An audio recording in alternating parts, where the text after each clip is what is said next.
Dear students, अस्सलाम वालेकुम। Lecture number 19। आज इस लेक्चर में हम complex velocity potential for uniform stream पढ़ेंगे। ठीक है, इस टॉपिक में हम अज्यूम करेंगे एक एक्स वाई प्लेन है। एक्स वाई प्लेन के ओरिजिन पे हमने एक सोर्स ऑफ स्ट्रेंथ एम रखा है, जबकि लेफ्ट साइड पे नेगेटिव एक्स एक्सिस साइड से fluid of uniform stream with constant velocity you जो है वो मूव कर रही है टूवर्ड्स सोर्स। इससे पहले जो हमने टॉपिक किए थे उसमें या तो सिंगल सोर्स था, सिंगल सिंक था, या फिर हमने एक ड्यूपलेट का कंसेप्ट पढ़ा था जिसमें सोर्स और सिंक जो है वो कंबाइन थे। तो आज इस लेक्चर में एक सोर्स जो कि ओरिजिन पे पड़ा है और दूसरी साइड पे जो नेगेटिव एक्स एक्सिस से uniform fluid stream with constant velocity you जो है वो एंटर हो रही है। तो इन दोनों का कॉम्बिनेशन है। ठीक है, अब जो इसका स्केच है, streamline for each of the two flows are shown in figure 1। ये फिगर 1 है, इसमें ये स्केच दिया गया है। हमें पता है कि जो स्ट्रीम लाइंस हैं सोर्स के लिए वो यहाँ पे कांस्टेंट लाइंस हैं, जो कि यहाँ पे रेडियल फ्लो है सिर्फ, तो ये कांस्टेंट लाइंस हैं, जबकि ये स्ट्रीम लाइन जो है वो यूनिफॉर्म स्ट्रीम के लिए है, जो कि विद वेलोसिटी यू जो है वो एंटर हो रहा है। अच्छा, अब सोर्स की वजह से जो फ्लूइड फ्लो है उसकी डायरेक्शन अगर मैं एक्स एक्सिस पे देखूं ये इस तरफ है, यानी कि ये टूवर्ड्स नेगेटिव एक्सिस है, जबकि जो स्ट्रीम लाइन एंटर हो रही हैं यहाँ पे टूवर्ड्स मूव कर रही हैं सोर्स।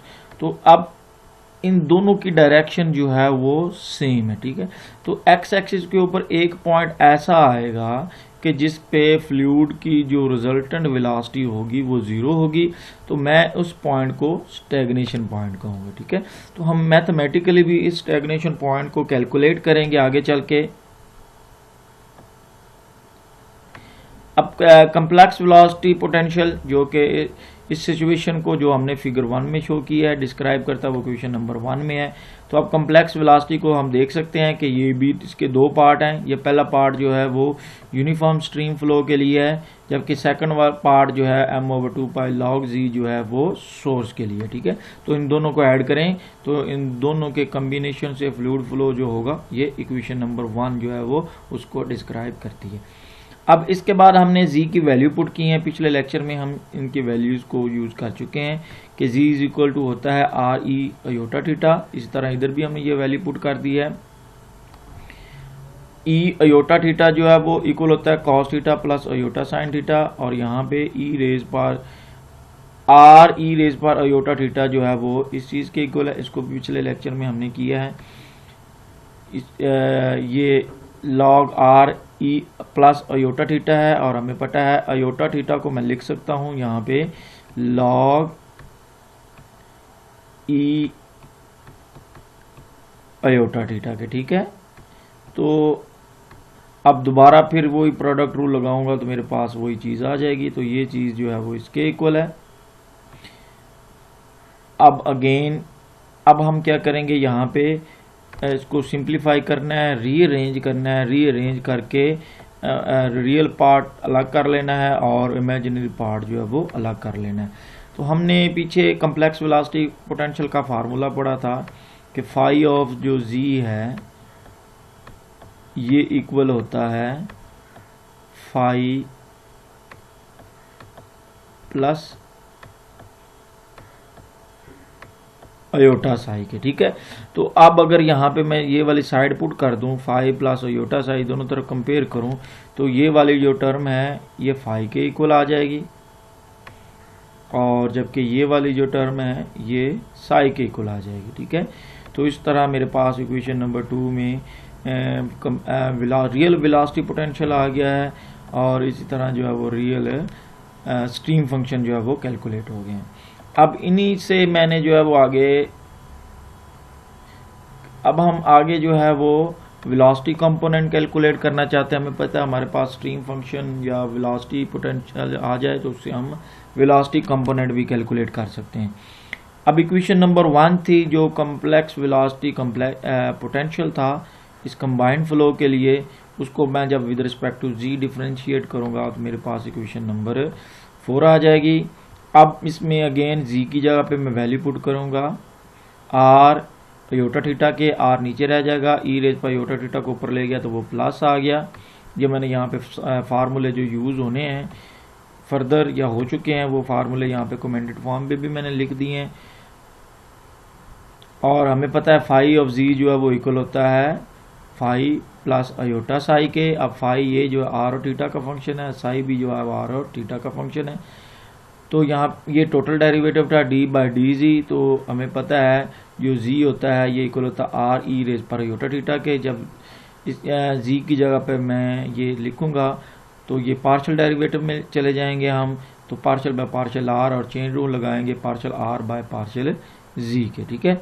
तो इस पे हम जो है इसको लेके चलते हैं यहाँ पे।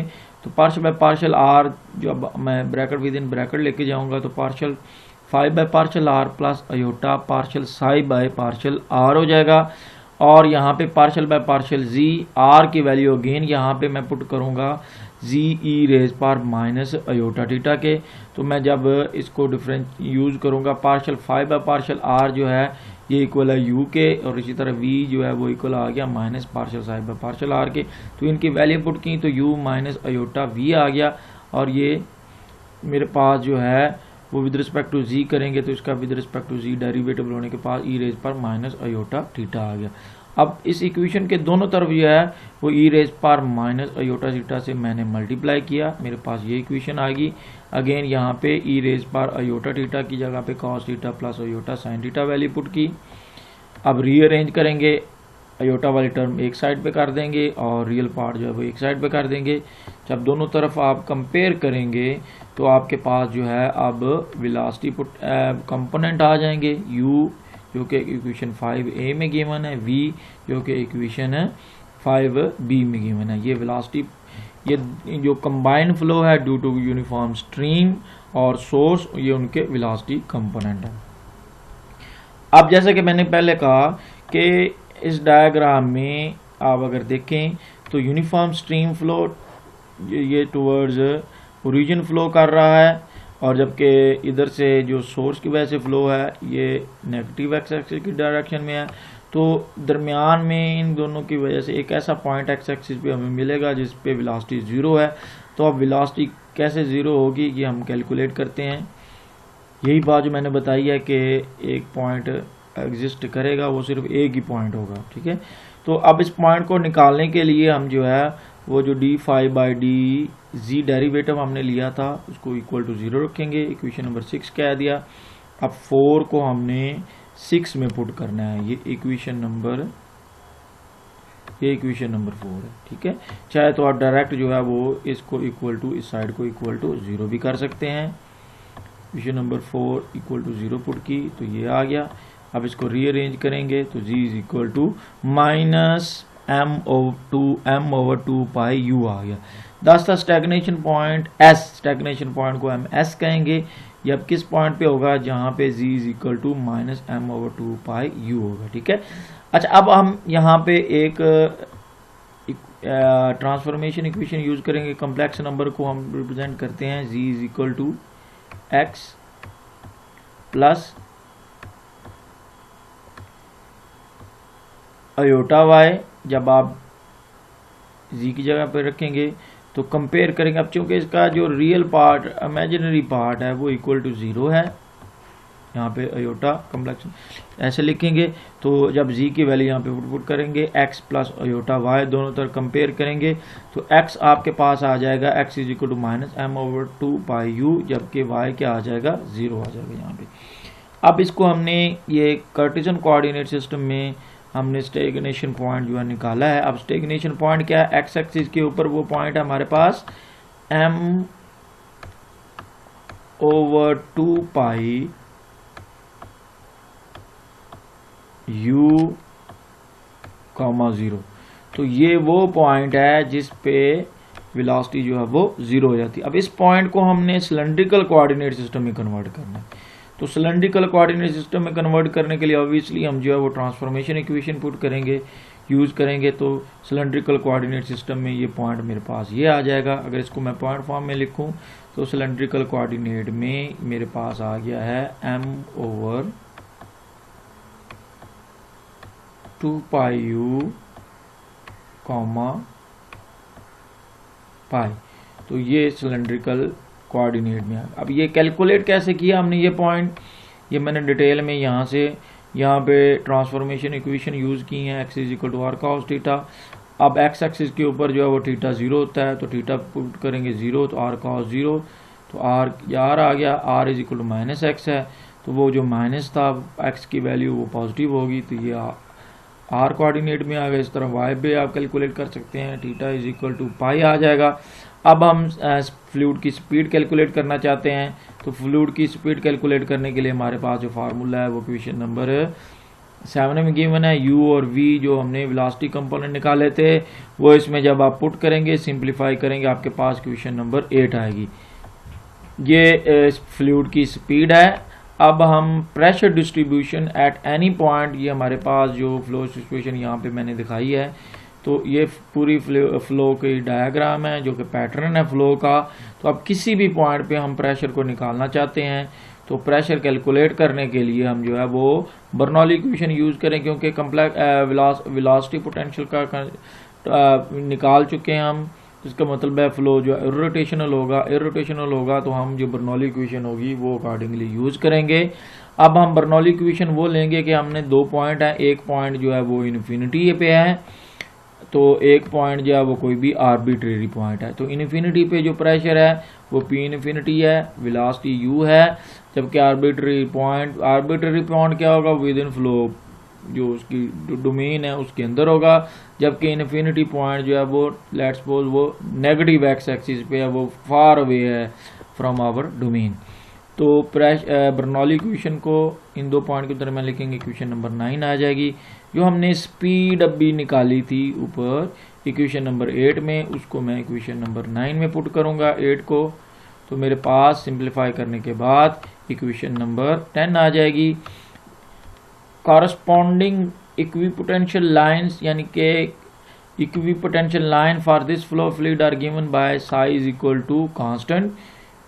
और इसी तरह जो स्ट्रीम लाइंस होंगी, कांस्टेंट स्ट्रीम लाइंस होंगी, वो साइज इक्वल टू कांस्टेंट आ जाएंगे। ठीक है, जो ऊपर हमने फाई और साई निकाले उनको फाई को हमने C1 के इक्वल रख देना है, उसी तरह ही size equal to constant equation number 2 में पुट किया, इसी तरह साइज इक्वल टू कांस्टेंट हमने इक्वेशन नंबर 3 में पुट किया। तो मेरे पास इक्वेशन नंबर 11 और 12 में इक्विपोटेंशियल लाइन यानी कि साई की वैल्यू आ गई, और इसी तरह जो है वो स्ट्रीम फंक्शन की वैल्यू आ गई। अब हम जो है वो स्ट्रीम लाइन निकालना चाहते हैं, स्टैग्नेशन पॉइंट, जो स्टैग्नेशन पॉइंट के अंदर से गुजरेगी। तो stream lines through the stagnation point, इसको कैलकुलेट करने के लिए जो मेरे पास ये इक्वेशन नंबर 12 है, इसमें हमने r is equal to m/2 pi u put करना है। यहाँ पे ये वैल्यू है r की, इस r की जगह पे मैंने m/2 पाई u पुट करना है, और ये यहाँ पे जो थीटा है ये इधर और ये इधर, तो इसकी जगह पे मैंने पाई पुट करना है। पाई पुट करूँगा, सिंप्लीफाई करूँगा, तो मेरे पास जो कांस्टेंट C2 तो उसकी वैल्यू आ गई, C2 की वैल्यू 13 को जब मैं 12 में पुट करूँगा, इस जगह पे वैल्यू पुट करूँगा मैं C2 की, तो मेरे पास सिंप्लीफाई होके ये इक्वेशन आ जाएगी, which is the radial distance to any point on this streamline. ये रेडियल डिस्टेंस है। अब रेडियल डिस्टेंस क्या है, जैसे कि यहाँ पे असल में अभी हमने जो स्ट्रीम लाइन निकाली है वो ये वाली है कि ये वो स्ट्रीम लाइन है जो स्टैग्नेशन पॉइंट में से गुजर रही है।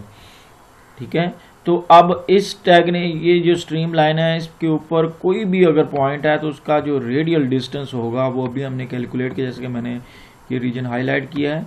तो ये रेडियल डिस्टेंस है इस पॉइंट, किसी भी पॉइंट का, तो ये पॉइंट हमने कैलकुलेट किया जो कि इक्वेशन नंबर 14 में गिवन है। ये रेडियल डिस्टेंस है जो कि कोई भी पॉइंट जो है वो स्ट्रीम लाइन पे होगा। तो अब it is important to mention here that as x approaches to infinity this streamline becomes parallel to x axis. अब इसका मतलब ये है, अगर मैं दोबारा इस फ्लो डायग्राम पे आऊं कि मैंने पहले कहा कि ये वाली जो लाइन है ये स्ट्रीम लाइन है जो कि ओरिजिन में से गुजर रही है, उसके स्टैग्नेशन पॉइंट में से गुजर रही है, ठीक है। तो अब एक्स एक्सिस जो है, जब हम एक्स एक्सिस को इन्फिनिटी तक अप्रोच करेंगे तो ये स्ट्रीम लाइन जो है वो आगे, अगर दोनों तरफ मैं ड्रा करूंगा तो ये लाइन, ये जो स्ट्रीम लाइन थ्रू ओरिजिन है, ये एक्स एक्सिस के पैरेलल हो जाएगी। And there the perpendicular distance from the x-axis to the streamline represent the maximum half width of the body। अब ये जो perpendicular distance है कहाँ से, x-axis से, ये जो स्ट्रीम लाइन है जो ओरिजिन में स्टैग्नेशन पॉइंट से गुजर रही है उसको हम क्या कहेंगे, मैक्सिमम हाफ विड्थ है। अब अगर मैं डायग्राम में ले जाऊं तो ये चूंकि स्ट्रीम लाइन है जो कि स्टैग्नेशन पॉइंट से गुजर रही है, तो अब एक्स एक्सिस से, ये एक्स एक्सिस है, एक्स एक्सिस से ये जिसका परपेंडिकुलर डिस्टेंस होगा इसको हम मैक्सिमम हाफ विड्थ कहेंगे। अब टोटल हाफ विड्थ क्या होगी, जब आप इसको 2 टाइम कर लेंगे, ये वाला पोर्शन जो है वो टोटल हाफ विड्थ है, ठीक है। इधर से इधर तक परपेंडिकुलर हाफ विड्थ है और टोटल हाफ विड्थ क्या है, ये सारी। अब हम हाफ विड्थ निकालना चाहते हैं, ये डिस्टेंस निकालना चाहते हैं, तो इसको निकालने के लिए ये हमारे पास ट्रांसफॉर्मेशन इक्वेशन ही है कि y is equal to r sine theta, ठीक है। यहाँ पे मैंने r की वैल्यू पुट की है जो ऊपर हमने निकाली थी, ये इक्वेशन नंबर 14 को हमने यूज़ किया एक्चुअल में, इसमें हमने ये जो मैंने हाईलाइट किया है, तो इसमें इक्वेशन नंबर 14 से यहाँ पे r की वैल्यू पुट की है, उसको सिंप्लीफाई किया है। सिंप्लीफाई करेंगे, thus the half width at x approaches to infinity is given by setting theta is equal to 0। अब x approaches to infinity पे, जब आप x approaches to infinity पे हैं तो ये पैरेलल हो जाएंगी, तो इसके दरमियान जो है वो एंगल थीटा जो है वो क्या हो जाएगा, इक्वल टू 0 हो जाएगा, ठीक है। तो ये जो एंगल थीटा है वो इक्वल टू 0 हो गया है x approaches to infinity पे, ठीक है। तो ये जो आपके पास आ गया था एक्सप्रेशन, ये आया था यहाँ पे इक्वेशन नंबर 15 से आपके पास था y is equal to m into pi minus theta divided by 2 pi u, ठीक है। इक्वेशन नंबर 15 सिंप्लीफाई होके हमारे पास ये इक्वेशन बनी थी। अब मैंने कहा कि हाफ विड्थ, अब हाफ विड्थ हम x is equal to infinity पे ले रहे हैं, x approaches to infinity, x is equal to infinity पे ले रहे हैं, क्योंकि हमने कहा कि वहाँ पे जो stream line passing through origin है, पासिंग थ्रू स्टैग्नेशन पॉइंट है, वो एक्स एक्सिस के पैरेलल हो जाती है, और जहाँ लाइन वो पैरेलल होगी वहीं पे उसका जो है वो हाफ विड्थ जो है वो मैक्सिमम होगी, ठीक है। तो वो मैक्सिमम हाफ विड्थ निकालने के लिए हम क्या करेंगे, y जो डिस्टेंस मैक्सिमम होगा x अप्रोचेस टू इन्फिनिटी और theta is equal to 0 put करेंगे। तो यहाँ पे थीटा की वैल्यू 0 पुट कर दी मैंने, तो इस तरह पाई पाई से कट जाएगा, सिंप्लीफाई करूँगा m/2u आ जाएगा। तो ये वो मैक्सिमम, ये हाफ विड्थ मेरे पास आ गई है, यहाँ पे y जो है वो मैक्सिमम था, ये वाला पार्ट, ठीक है। अब इसको 2 टाइम करूँगा तो ऑब्वियसली वो टोटल विड्थ आ जाएगी इसकी, तो यहाँ पे ये 2 टाइम ये टोटल विड्थ भी निकाली हुई है। The width of the body approach is the maximum value asymptotically. अब ये जो डॉटेड लाइन है ये एक अजम्पटोट्स है, और अगर मैं इस लाइन को आगे बढ़ाता जाऊं और इधर एब्जॉम्पटोट्स निकालता जाऊं तो उसको एब्जॉम्पटोटिकली जो है वो उसको अप्रोच करेगी। अब फ्लो पैटर्न जो इस कंबाइंड फ्लो का इस डायग्राम में दिखाया गया है और हमने इसको डिटेल से डिस्कस भी कर लिया है। तो ये स्टैग्नेशन पॉइंट से गुजरने वाली स्ट्रीम लाइन है, और अब चूंकि फ्लूइड फ्लो इधर से एंटर हो रहा है तो अब जो स्ट्रीम लाइन बनेगी सोर्स की वो ये इस तरह की स्ट्रीम लाइन्स बनेगी। यहाँ पे ये फ्लूइड फ्लो का पैटर्न है इस तरह। अब इस डायग्राम में देखें तो इसके 2 पोर्शन बनते हैं, ठीक है। अब एक पोर्शन जो है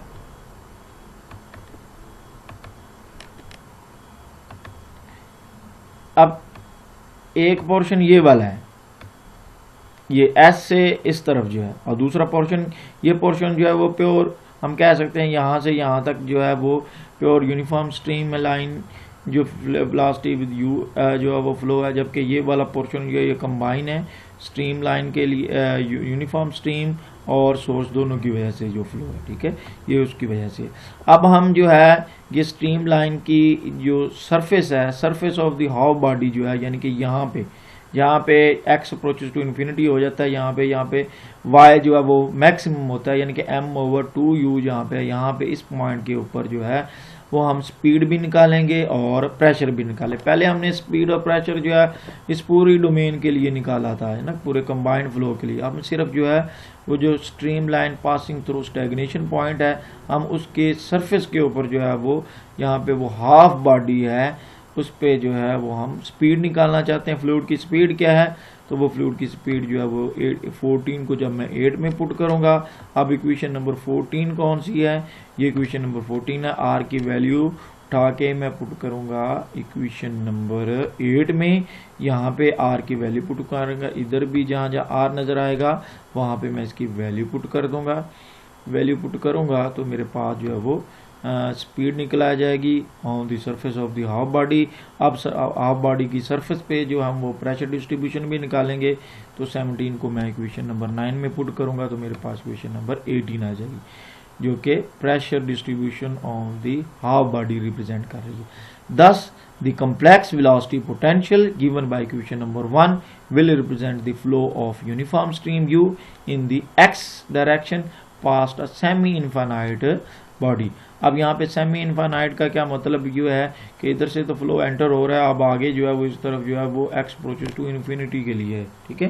तो यहाँ पे ये इस फ्लो को हम सेमी इनफाइनाइट फ्लो कहते हैं। Physically, the combination of a uniform stream and a source can be used to describe the flow around a streamlined body placed in a uniform stream। यानी कि ये ऐसे भी हो सकता है कि आप सोर्स की जगह पे कह सकते हैं कि कोई फ्लूइड की दोनों तरफ डायरेक्शन ऑपोजिट हैं, तो वैसे भी हम कह सकते हैं which extended the infinitely down stream. अच्छा, इस डायग्राम को देखें तो ये जो है वो अपस्ट्रीम डायरेक्शन है और ये जो क्या है ये डाउन स्ट्रीम डायरेक्शन है, और डाउन स्ट्रीम डायरेक्शन से ये चैनल जो है वो ओपन है। The body is open at the down stream, वही मैं बात कर रहा हूँ, एंड दस इज कॉल्ड हाफ बॉडी। इसको हाफ बॉडी भी कहेंगे, रैंकी बॉडी भी कहेंगे, या सेमी इनफाइनाइट बॉडी भी कहेंगे। तो ये था आज का लेक्चर। अल्लाह हाफिज़।